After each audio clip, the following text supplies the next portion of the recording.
另外，因审查总统赖清德提出的一条2500亿的国防特别预算，这若被联手挡下，而且要求总统爱先到立法院来国情报告，随问就爱随讲。这总统府是回应讲，针对在野阻挡国防预算提出违宪的要求，是感觉真遗憾。 为了避免中国以混转演、以演转战，赖总统提出1.25条国防特别条例，要打造台湾之盾。12月初2，伫立法院听事委员会煞无通过。在野以10比9的票数阻挡国防特别条例将办立案，无摆入议会。民进党团手提标语，批评南北是53季阻挡国防赢敌人。国民党团总调鲍坤基说讲，无支持阿炮的去军购。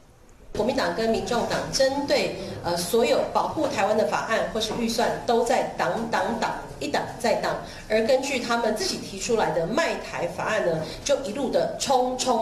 就在今天，要塞进立法院的程序委员会，贸然的要全国人民在完全不知道情况之下，要一个空白的授权。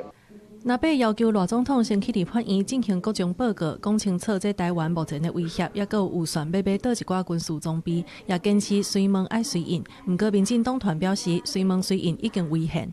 我们要求，我们付了钱，东西要可以拿到，要不然我们付钱是在付心酸的嘛。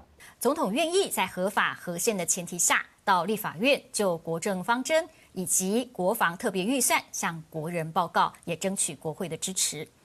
至于国情报告以即问即答的方式进行，宪法法庭已经判决违宪。总统府强调，宪法法庭已经针对113年宪判例第9号判定相关修法违宪，针对在野立委提出违宪的要求，也阻挡特别条例摆案，感觉真遗憾。公司新闻综合报道。